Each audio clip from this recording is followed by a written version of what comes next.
রংপুরে হঠাৎ ঝড় ও ভারী বৃষ্টিপাত, উপড়ে গেছে গাছ, খুঁটি ভেঙে বিদ্যুৎ বিচ্ছিন্ন অনেক এলাকা, বিধ্বস্ত শতাধিক বাড়িঘর। উদ্ধার অভিযান শুরু করেছে ফায়ার সার্ভিস। এবং রংপুর নীলফামারীর শিল্পাঞ্চলে গ্যাস মিলছে আগামী বছর, সঞ্চালন লাইনের কাজের অগ্রগতি 60%। হয়ে উঠবে ভারত, নেপাল, ভুটানের সঙ্গে বাণিজ্যের হাব।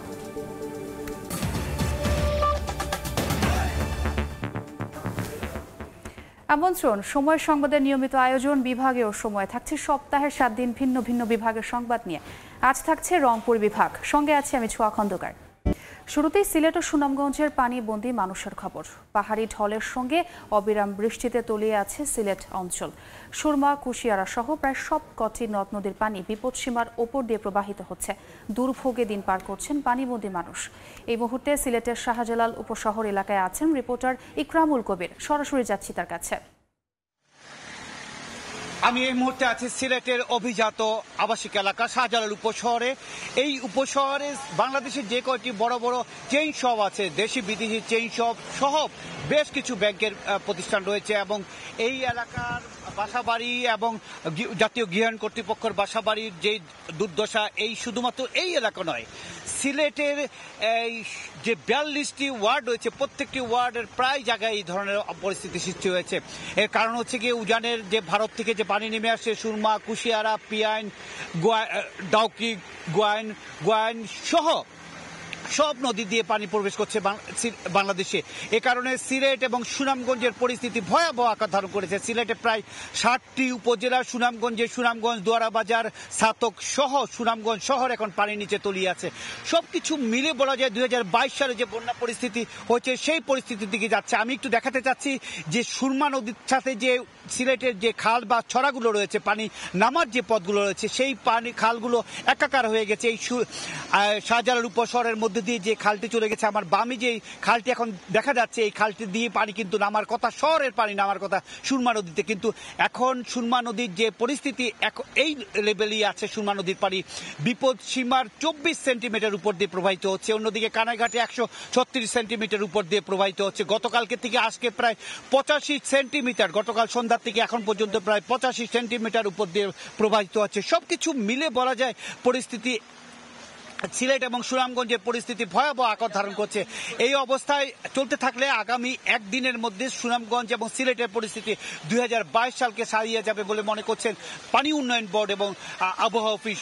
এবং পরিস্থিতি এই কারণ হচ্ছে গিয়ে উজানে যে চেরাপুঞ্জি সহ যেই সমস্ত জায়গা থেকে পানিগুলো বাংলাদেশে প্রবেশ করে, সেই জায়গায় মুষলধারে বৃষ্টি হচ্ছে, কখনো ভারী কখনো অতি ভারী, এবং সিলেটেও কখনো ভারী কখনো অতি ভারী বৃষ্টি হচ্ছে এবং সিলেটে 200 মিলিমিটারের বেশি বৃষ্টিপাত হয়েছে 24 ঘন্টায়। সবকিছু মিলে পরিস্থিতি কিন্তু খারাপের দিকে যাচ্ছে।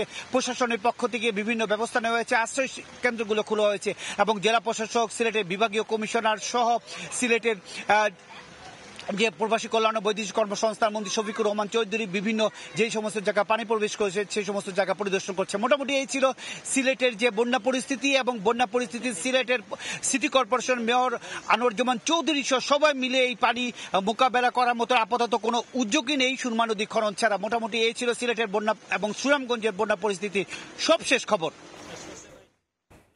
সরাসরি যুক্ত ছিলাম সিলেটে। উত্তরের জেলার রংপুরে ব্যাপক ঝড় বৃষ্টি হয়েছে, উপড়ে গেছে বিপুল সংখ্যক গাছপালা, ভেঙে গেছে ঘর বাড়ি ও বিদ্যুতের খুঁটি। অনেক স্থানে বিচ্ছিন্ন রয়েছে বিদ্যুৎ সংযোগ। গতরাতের এ ঝড়ে মিঠাপুকুর, বদরগঞ্জ ও গঙ্গাচড়া উপজেলায় লণ্ডভণ্ড হয়ে গেছে শতাধিক বাড়িঘর। গাছ উপড়ে পড়েছে বিভাগীয় শহর সহ বিভিন্ন এলাকায়। খবর পেয়ে ফায়ার সার্ভিসের কর্মীরা গাছ কেটে সড়ক থেকে সরিয়ে ফেলে। এছাড়া ঝড়ে ক্ষতি হয়েছে আমবাগান ও ফসলি জমির। এদিকে খুঁটি ভেঙে যাওয়ায় বিদ্যুৎ বিচ্ছিন্ন জেলার অনেক এলাকা। আগামী বছর গ্যাস সংযোগ পেতে যাচ্ছেন রংপুর ও নীলফামারীর উদ্যোক্তারা। গ্যাস সঞ্চালন লাইনের কাজ শেষ 40%। এখন ডিস্ট্রিক্ট রেগুলেটিং স্টেশন ও সরবরাহ পাইপলাইনের কাজ বেশ জোরে সোরে করছে পিজিসিএল। ব্যবসায়ীরা বলছেন রংপুর অঞ্চল হয়ে উঠবে ভারত, নেপাল, ভুটানের সঙ্গে বাণিজ্যের হাব। শাকিল মাহমুদের ক্যামেরায় নাজমুল ইসলাম নিশাতের রিপোর্ট। 8, 12 ও 16 ইঞ্চি ব্যাসের 100 kilometre high pressure distribution pipeline কাজের এখন চলছে ওয়েল্ডিং, র্যাপিং ও লেইং এর কাজ। এই পাইপলাইন দিয়ে 140 PSIG প্রেসারে গ্যাস প্রবাহ হবে। ডিস্ট্রিক্ট রেগুলেটিং স্টেশনের মাধ্যমে বিভিন্ন শিল্প কলকারখানায় গ্যাস সরবরাহ নিশ্চিত করতে বেশ জোরেশোরে কাজ করছে PGCL। প্রাথমিক অবস্থায় ইপিজেড, ভারী শিল্প কলকারখানা এবং ক্ষুদ্র মাঝারি উদ্যোক্তারাও এই সংযোগের আওতায় আসবেন। তবে আপাতত সিএনজি স্টেশন ও আবাসিকে কোনো সংযোগ দেওয়া হবে না। 25 সালের পরে যখন আমাদের ডিআরএস কমপ্লিট হয়ে যাবে, দেন এরপর আমাদের গ্রাহক সংযোগগুলো দেওয়ার জন্য আমাদের হবে, সার্কুলার হবে, সার্কুলার পরে সংযোগ দেওয়া হবে। উত্তর ইপিজেড চিনিকলক কিছু চালকল ছাড়া রংপুর অঞ্চলে তেমন কোনো ভারী শিল্প নেই বললেই চলে, যার অন্যতম কারণ গ্যাস সরবরাহ না থাকা। উদ্যোক্তারা বলছেন, গ্যাস সরবরাহ শুরু হলে দেশি বিদেশি বিনিয়োগ বাড়বে, একই সঙ্গে ভারত, নেপাল ও ভুটানের সঙ্গে বাণিজ্যের বড় হাব হবে রংপুর অঞ্চল। সারা বাংলাদেশে কিন্তু অনেক বিনিয়োগকারী আছেন, বহির্বিশ্ব থেকেও বিনিয়োগ আসার সম্ভাবনা রয়েছে, যেহেতু এখানে সস্তা শ্রম আছে। 2023 সালের 14 নভেম্বর বগুড়া রংপুর সৈয়দপুর গ্যাস সঞ্চালন পাইপলাইন প্রকল্পের ভার্চুয়ালি উদ্বোধন করেন প্রধানমন্ত্রী শেখ হাসিনা। এদিন রংপুরের পীরগঞ্জ টিবিএস স্টেশনে শিক্ষা প্রজ্বলন পাইপে আগুন দেওয়ার মধ্য দিয়ে রংপুর সহ উত্তরাঞ্চলের মানুষের দীর্ঘদিনের জ্বালানি গ্যাসের স্বপ্ন বাস্তবায়িত হয়। নাজমুল ইসলাম নিশাত, সময় সংবাদ, রংপুর। প্রায় বিকল হচ্ছে কুড়িগ্রাম জেনারেল হাসপাতালের দুটি লিফট। সিঁড়ি দিয়ে ওঠানামায় ভোগান্তিতে পড়তে হচ্ছে রোগী ও চিকিৎসকদের। সংকট সমাধানে আরও নতুন দুটি ক্যাপসুল লিফটের চাহিদা পাঠানো হয়েছে বলে জানায় হাসপাতাল কর্তৃপক্ষ। জামিল মিয়ার ছবিতে বাদশা সৈকতের রিপোর্ট। অসুস্থ ব্যক্তি হাসপাতালের ভবনে উঠানামা করছেন সিঁড়ি দিয়ে, পাশেই লিফট থাকলেও তা নষ্ট। 100 শয্যা থেকে 250 শয্যায় উন্নীত হওয়ার পর 2023 সালে চালু হয় কুড়িগ্রাম জেনারেল হাসপাতালের নতুন ভবন। যুক্ত হয় দুটি আধুনিক লিফট। রোগী ও স্বজনদের অভিযোগ, 1 বছরের মধ্যে প্রায় নষ্ট হয়ে বন্ধ থাকছে লিফট দুটি। বর্তমানে এ সমস্যা প্রকট আকার ধারণ করেছে। সিঁড়ি দিয়ে হেঁটে উপরে ওঠার কারণে ভোগান্তিতে পড়তে হচ্ছে তাদের। জরুরি রোগীর ক্ষেত্রে কাঁধে ও কোলে করে উপরের তলায় উঠানো হয়। লিফট চলে না, সিঁড়ি দিয়ে ওঠার আগে উঠতে উঠতে পায়ে ব্যথা ধরে যায়। রোগী 8তলার কেবিনে রোগী তোল দিয়ে লিফট ছাড়া তুলছি, রাতে রোগীরও কষ্ট, আমারও কষ্ট। এই দুর্ভোগের দেখার কেউ নেই। এদিকে জনবল সংকটের অজুহাত হাসপাতাল কর্তৃপক্ষের। সংকট সমাধানে নতুন দুটি ক্যাপসুল লিফটের চাহিদা পাঠানো হয়েছে বলে জানান সংশ্লিষ্ট কর্মকর্তা। দুইটা লিফটে আমাদের কাভার হয় না, এটা একটা বড় সমস্যা, এবং আমি আরও 2টি ক্যাপসুল লিফটের জন্য চাহিদা দিয়েছি। যদি এটা বরাদ্দ চলে আসে তাহলে আমরা এটা হয়তো যদি হয়ে গেলে তখন আমাদের যে লিফটের সংকটটা এটা দূরীভূত হবে। কুড়িগ্রাম জেনারেল হাসপাতালের 2 বিভাগে দৈনিক প্রায় 3000 মানুষ স্বাস্থ্যসেবা নেন। বাদশা সৈকত, সময় সংবাদ, কুড়িগ্রাম। দিনাজপুরের বিরলের ঢেপা নদীর তীর সংরক্ষণের কাজে অনিয়মের অভিযোগ উঠেছে। নিম্নমানের নির্মাণ সামগ্রী দিয়ে তৈরি ব্লক এবং নিয়ম না মেনেই করা হচ্ছে প্রকল্পের কাজ। সরেজমিন পরিদর্শন করে অনিয়ম বন্ধের নির্দেশনা দিয়েছে পানি উন্নয়ন বোর্ড। গোলাম নবী দুলালের পাঠানো তথ্য ও মঞ্জিদ আলম শিমুলের ছবি নিয়ে রিপোর্ট।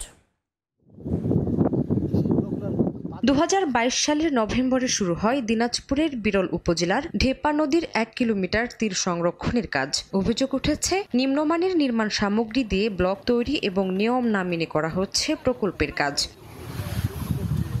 পানি উন্নয়ন বোর্ড জানায়, নদীর ডাম্পিং জোনে 40 ইঞ্চি সাইজের এবং প্লেসিং জোনে 40 ইঞ্চি এবং 35 ইঞ্চি সাইজের ব্লক ব্যবহার। ব্লকের নিচে 3 থেকে 4 ইঞ্চি পুরো উন্নত মানের খোয়া ব্যবহার করার কথা ছিল, কিন্তু নিয়ম মেনে কাজ না করায় এরই মধ্যে কিছু অংশে ভেঙে গেছে। এর প্রতিবাদ করে মানসম্মত কাজের দাবি এলাকাবাসীর। এখানে ব্লকের কাজ একেবারে খুবই নিম্নমানের। ব্লকগুলা যে খারাপ, যে ভাঙতেছে নতুন অবস্থায়। একটু বন্যা আসলেই এই সিঁড়িগুলা দেখেন, সিঁড়িগুলা চলে আসবে, নেমে আসবে। চলতি মাসে একাধিকবার প্রকল্প এলাকায় পরিদর্শনে যান পানি উন্নয়ন বোর্ডের কর্মকর্তারা। এ সময় অনেক অংশের ব্লক ভাঙা দেখতে পান তারা। অনিয়মের বিষয়টি স্বীকার করেন শ্রমিকরা। পাশাপাশি পরবর্তীতে শিডিউল মোতাবেক কাজ করার কথা জানান ঠিকাদার। 40 মাইল দেওয়ার কথা ছিল, 35 দিয়েছে, এটা তুলিয়ে নিয়ে আবার 35-এর জায়গা দিতেছে, ওই জায়গায় আবার 40 দিবে। সামান্য যে মিস্ত্রিদের অবহেলার কারণে যে ভুল ত্রুটিগুলো ছিল, এগুলো আমরা নিরসন করে উন্নয়নের ধারাটাকে অব্যাহত রাখবো। পানি উন্নয়ন বোর্ড জানায়, সরকারি নির্দেশনা না মানলে নেওয়া হবে আইনগত ব্যবস্থা। পরিদর্শন করে এই ত্রুটি বিচ্যুতি সংশোধন হয়েছে কিনা এটা দেখে তারপর তাদেরকে পরবর্তী বিল প্রদান করব। পানি উন্নয়ন বোর্ডের তথ্য মতে ঢেপা নদীর তীর সংরক্ষণ প্রকল্পে ব্যয় ধরা হয়েছে 14 কোটি টাকা। সময় সংবাদ, দিনাজপুর। হোগলা পাতা দিয়ে নানা পণ্য বানিয়ে স্বাবলম্বী নীলফামারীর কয়েক হাজার প্রান্তিক নারী। সদর উপজেলার খোকসাবাড়ি, গোরগ্রাম ও লক্ষ্মীচাপ ইউনিয়নের অর্ধশতাধিক গ্রামে স্থানীয় নারীরা তৈরি করছেন এসব হস্তশিল্প। এছাড়াও এসব এলাকায় গড়ে উঠেছে ছোট ও মাঝারি অন্তত 6টি হস্তশিল্প কারখানা। তৈরি করা হচ্ছে 230 ধরনের পণ্য, রপ্তানি হচ্ছে অন্তত 45টি দেশে। কারিগররা জানান এসব পণ্য তৈরি করে এখন স্বাবলম্বী তারা।